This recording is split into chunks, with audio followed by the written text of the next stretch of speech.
bonsoir. Peut-être que vous êtes à un lieu avec un décalage horaire. Mais sinon, bonjour. Que Dieu vous bénisse là où vous êtes, que Dieu vous aide. Nous voulons aujourd'hui partager ce petit message, cette petite exhortation, cette petite méditation. Pendant ce temps de confinement, nous sommes confinés dans nos maisons. Les églises sont fermées, mais la parole de Dieu n'est pas fermée. Et comme les autres confrères à travers le monde, nous avons eu à cœur de vous partager la parole de Dieu, de partager avec vous ce moment de méditation biblique, ce moment d'exhortation biblique, ce moment où les enfants de Dieu se nourrissent de la parole de Dieu. Et c'est le dimanche dit des rameaux, c'est la semaine avant Pâques, quand le Seigneur Jésus est entré dans Jérusalem. Et c'est ce que nous appelons l'entrée triomphale à Jérusalem. Amen. Nous voulons lire pour cela dans l'évangile de Marc au chapitre 11. Évidemment, c'est un texte qui se retrouve, en tout cas cet épisode se retrouve un peu partout dans les 4 évangiles, tellement c'est important. Mais nous avons choisi pour vous la lecture de l'évangile de Marc, chapitre 11, du verset 1er au verset 11. Marc 11, 1 à 11, nous lisons. Lorsqu'ils s'approchèrent de Jérusalem et qu'ils furent près de Bethphagée et de Béthanie, vers la montagne des Oliviers, Jésus envoya 2 de ses disciples en leur disant « Allez au village qui est devant vous. Dès que vous serez entrés, vous trouverez un anneau attaché sur lequel aucun homme ne s'est encore assis. Détachez-le et amenez-le. Si quelqu'un vous dit « Pourquoi faites-vous cela ?» Répondez « Le Seigneur en a besoin. » Et à l'instant, il le laissera venir ici. Les disciples étant allés, trouvèrent l'anneau attaché dehors près d'une porte, au contour du chemin, et ils le détachèrent. Quelques-uns de ceux qui étaient là leur dirent « Que faites-vous? Pourquoi détachez-vous cet anneau ?» Ils répondirent comme Jésus l'avait dit, et on les laissa aller. Ils amenèrent à Jésus l'anneau sur lequel ils jetèrent leurs vêtements, et Jésus s'assit dessus. Beaucoup de gens étendirent leurs vêtements sur le chemin, et d'autres des branches qu'ils coupèrent dans les champs. Ceux qui précédaient et ceux qui suivaient Jésus criaient « Hosanna, béni soit celui qui vient au nom du Seigneur. Béni soit le règne qui vient, le règne de David, notre Père. Hosanna dans les lieux très hauts. » Jésus entra à Jérusalem dans le temple. Quand il eut tout considéré, comme il était déjà tard, il s'en alla à Béthanie avec les 12. Amen. Nous voulons prier avant de continuer. Seigneur, nous te bénissons et nous te rendons gloire et grâce, Seigneur. Merci pour ta grâce infinie. Merci pour ton amour, Seigneur. Merci. Merci de nous parler. Merci de nous rassurer, de nous consoler. Merci de nous corriger, de nous reprendre. Merci de nous apprendre, de nous enseigner, Seigneur.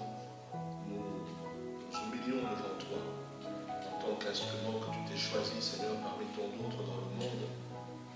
Nous nous humilions devant toi.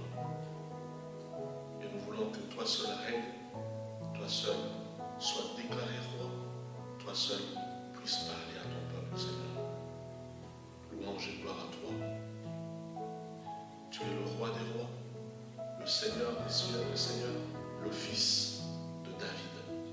Tu es la Zéra de David, tu es la postérité de David.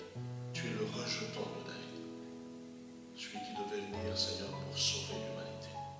Celui qui devait venir pour mourir à la croix de Golgotha. Tu as versé ton sang pour nos péchés, Seigneur. Merci pour ta grâce, merci pour ton amour. Au nom de Jésus-Christ. Amen. Donc, comme nous avons dit, nous avons lu tout à l'heure, le Seigneur est entré à Jérusalem. C'est une semaine avant la semaine de Pâques, une semaine avant Pâques. Après, selon Jean, la résurrection de Lazare, selon l'évangile de Jean, la renommée du Seigneur a grandi dans cette région, mais aussi les complots.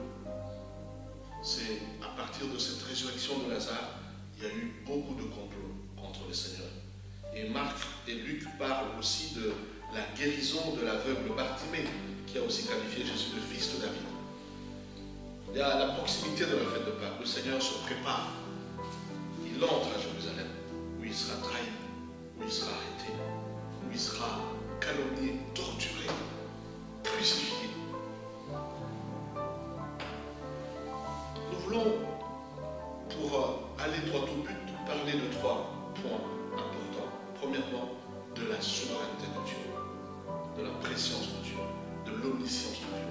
Le Seigneur est omnipotent, il est le Tout-Puissant, il est prescient, il sait toutes choses, il connaît la fin des choses avant leur commencement. Il est omniscient, il sait toutes choses, il est souverain. Notre Dieu est souverain sur toutes choses. Et c'est aussi, on peut parler aussi de la mission qu'il a confiée aux disciples, à l'Église, détacher les captifs. Détacher les captifs. Il les a envoyés pour détacher cet anneau. Cet anneau qui était attaché, il les a envoyés pour le détacher. Et cet anneau qui allait servir de monture au Seigneur. À l'approche d'un village appelé Bethphagée, Jésus envoie 2 de ses disciples en leur disant: vous trouverez un anneau attaché sur lequel aucun homme ne s'est encore assis. Le Seigneur savait, il savait que cet anneau était à cet endroit, dans ce village, et qu'il était attaché. Il savait, il le savait. C'est ça la préscience de Dieu, c'est ça l'obéissance de Dieu. Vous trouverez un anneau attaché. Et il leur dit: détachez-le. Ne vous limitez pas à seulement le trouver, le connaître. Ne vous limitez pas à le voir, mais détachez-le. Détachez-le. Et après l'avoir détaché, amenez-le. Et il rajoute: si quelqu'un vous demande pourquoi, dites: le Seigneur en a besoin. Amen. Le Seigneur a besoin peut-être de toi qui m'écoutes toujours. Le Seigneur a besoin de vous, de nous. Il a besoin de nous. Mais pour cela, il faut que nous soyons peut-être détachés de certaines choses, détachés de certaines situations. Vous voyez, nous sommes confinés. Nous ne pouvons pas aller acheter tous les jours des vêtements. Il y a des gens qui achètent des vêtements tous les jours. Acheter des vêtements, en gros, c'est pas mauvais, mais le faire tous les jours, tout le temps. Il y a des gens qui font certaines choses tous les jours et maintenant ne peuvent plus le faire. Le Seigneur nous rappelle que nous étions attachés à certaines choses qui sont en fait pas essentielles, en tout cas pas essentiellement utiles tous les jours. Et Bethphagée signifie maison de figues vertes, la maison de figues vertes. C'était un petit village proche de Béthanie, où Jésus avait ressuscité Lazare. Béthanie. Et probablement que